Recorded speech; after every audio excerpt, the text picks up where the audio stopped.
bom dia. Estou aqui com a Renata. É, Primeiro eu vou pedir para a Renata se introduzir. Então, Renata, se você quiser se apresentar para todo mundo.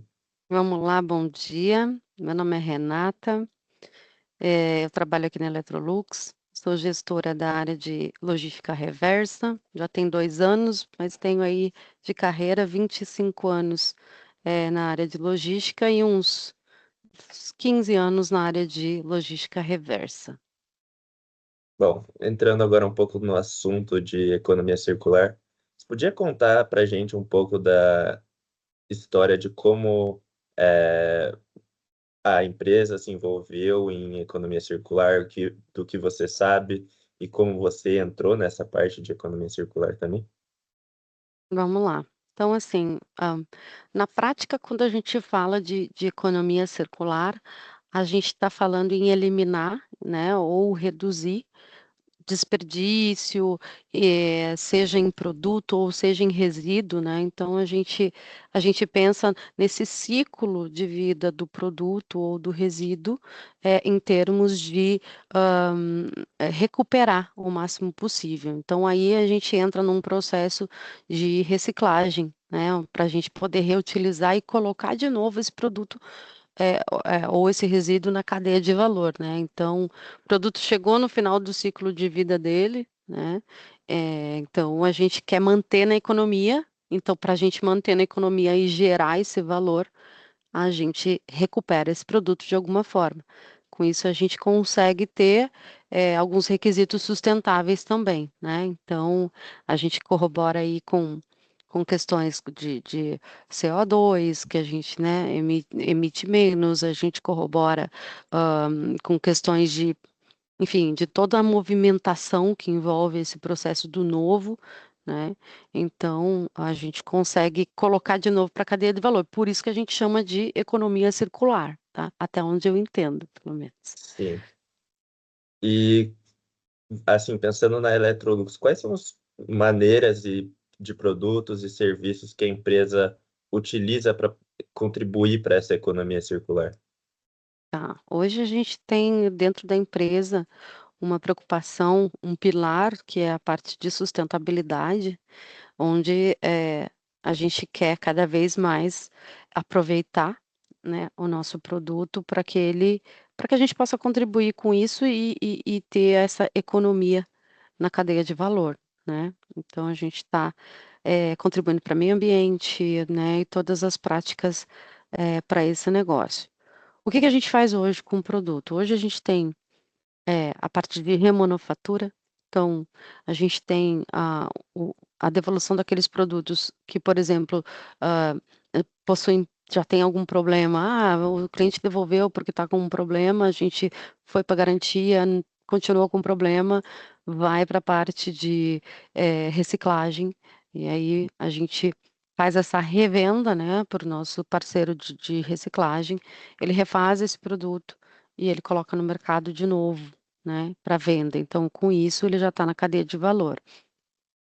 A gente tem também o processo de remanufatura interno, que são linhas de remanufatura, onde a gente coloca alguns dos produtos, principalmente os produtos de linha branca, que a gente recupera partes desses produtos, né? Então, uma porta amassada, puxadores, enfim, que estão com problema, enfim, qualquer probleminha dentro do produto de pequenos, né, pequenos problemas, porque tem alguns critérios de qualidade que, por exemplo, aquilo que o cliente utilizou, a gente não tem como dar eh, total garantia, então a gente não mexe ainda, né? O reciclador já, por exemplo, já mexe.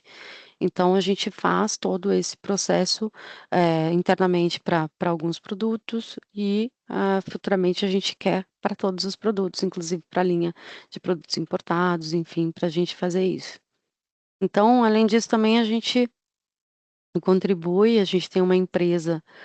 Hoje a gente faz parte de uma associação, né, que é a ABRE, que é a Associação a Associação Brasileira de Reciclagem de Resíduos, né? Então, e sustentabilidade. E o que que essa empresa faz para nós? ela nos ajuda a cumprir a meta que a gente tem governamental. Todas as empresas hoje têm uma meta, principalmente no nosso ramo que já entrou de eletroeletrônicos e eletrodomésticos, a gente tem uma meta anual para a gente cumprir de descarte correto e adequado de resíduos, porque existe uma lei, um decreto federal que exige que a gente descarte da forma correta e isso tem uma meta que é um percentual dentro do nosso faturamento que a gente precisa cumprir anualmente. E essa empresa faz tudo isso para a gente, né? Então, ela faz não só a parte de trabalhar esses resíduos que a gente precisa entregar né, da forma correta, como a parte de legislação, envio dessa documentação para o governo, para os órgãos competentes, e, enfim, para que a gente consiga cumprir essa meta. Isso também faz parte aí do nosso escopo. Sim, e entrando um pouco nessas grandes e pequenas partes que tem que passar para implementar essa economia circular, quais são os principais desafios que eles apresentam ao implementar essas práticas e, tipo, como que dá para superar esses desafios? Tá. Os principais desafios hoje é que quando a gente fala tanto de processo de reciclagem quanto de questões até de leis, né, governamentais e tudo mais, hoje a gente tem um aspecto muito desafiador em relação à legislação, porque eh, por ser um tema meio complexo e indefinido, a gente tem um problema, por exemplo, de que aqui no Brasil as leis foram aplicadas num modelo de Europa, por exemplo, de Estados Unidos. E o nosso modelo até de descarte de lixo é diferente. O nosso modelo cultural é diferente. Se você vai ver lá fora, o americano, por exemplo, ele vai lá e ele descarta e coloca no lixo o celular velho dele, né? Sim. Aqui não acontece dessa forma. Aqui, né, vai para uma lojinha, para depois na lojinha ver o que que acontece, mas não existe um procedimento. Isso aqui eu jogo em tal lugar, isso aqui eu jogo em tal lugar. Esse é um ponto de coleta aqui que você pode vir lá e largar a tua geladeira velha. A gente não tem isso. Só que na legislação colocaram como se a gente tivesse. Então, já começa por aí. Então, esse é um grande desafio que a gente tem, que é um ajuste, né, que a gente precisa fazer com o governo em termos de lei, né, para que a gente consiga adaptar isso à nossa realidade. Esse Uhum. é um primeiro ponto.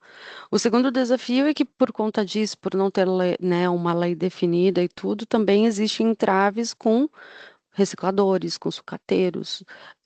O que que pode e o que que não pode, né? Eu posso pegar um triturador dentro de um processo de reciclagem e jogar o produto linha branca e eu transformar nessa sucata e eu dizer que fui eu que fiz com a parte, eu posso jogar inteiro ou tem uma parte que eu tenho que tirar por conta de que senão vai explodir dentro do triturador porque tem gás, Uhum. a partir do gás do refrigerador, por exemplo. Então tem inúmeros pontos ali, né, do processo que ainda a gente tem algumas lacunas, tá? É, vejo também que existe uma questão de custo para tudo isso, que sempre precisa ser computado o quanto vale recuperar, o quanto vale eu desmontar. Ah, eu desmonto tudo e vendo as peças. Ah, eu mando inteiro. Ah, eu vou fazer um frete, eu vou fazer ahm, inteiro, eu vou fazer desmontado. O frete eu vou cobrar por peso, ou eu vou cobrar por produto, ou vou cobrar por peça, né? Então, tem vários detalhes nesse tipo de operação, por ser uma operação nova de mercado, né? Porque, mas já tem recicladores há 20 anos. Tem. Só que a transformação nesse mercado, nesses 20 anos, é muito grande. Porque Uhum. vem toda essa. Porque, assim, nesse processo eu tive uma ideia.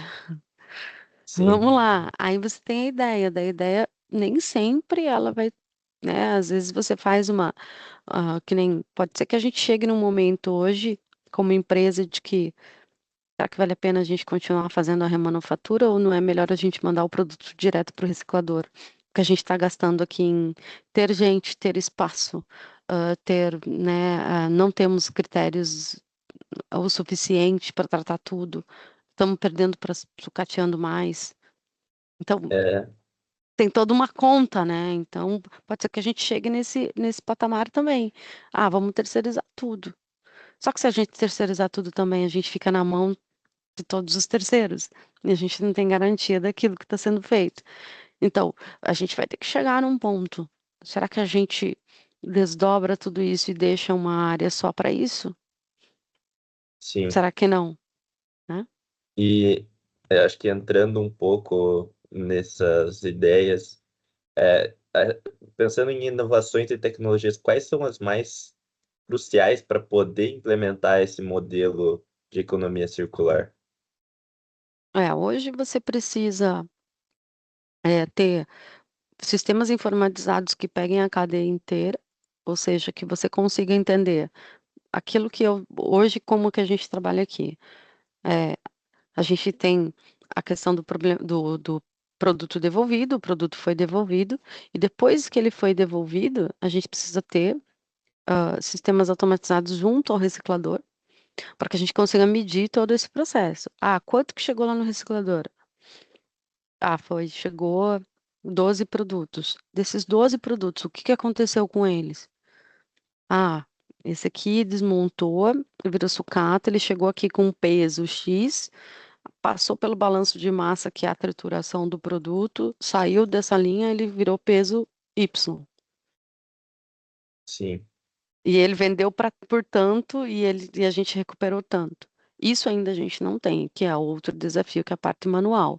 Mas precisaria de um sistema automatizado que tivesse pesagem na entrada, pesagem na saída e um sistema, não sei se de bipagem ou aliado aí a foto, né? Evidência com foto no sistema, enfim.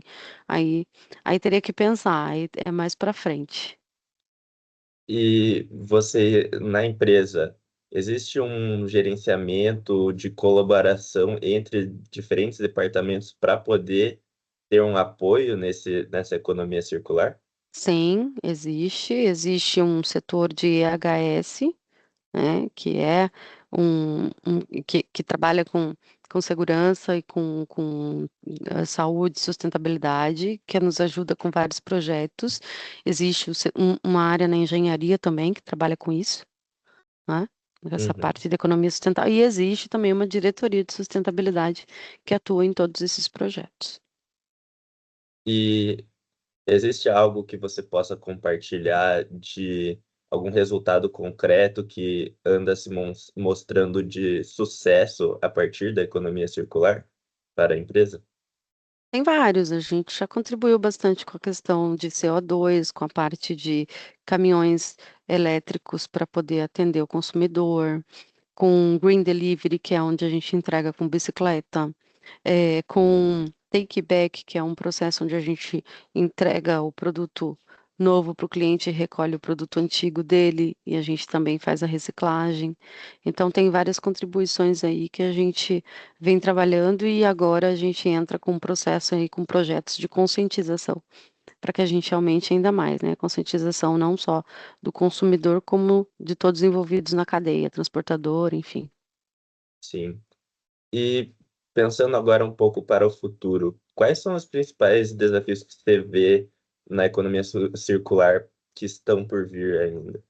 É esses que eu tinha te falado. Eu acho que é uma questão de adequação da legislação, que é muito complexa e muda muito, Uhum. é, na questão de padronização de alguns processos e na parte da integração sistêmica. Acho que são esses três pontos aí.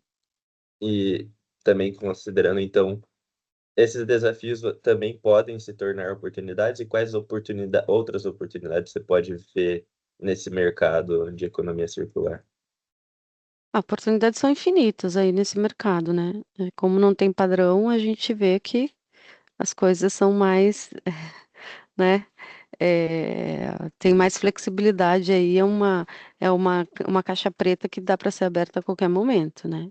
Então, acho que tem, assim, muita oportunidade na questão sistêmica mesmo, acho que é onde a gente consegue ter um controle maior e poder olhar os números e entender para onde a gente pode melhorar. E como que você enxerga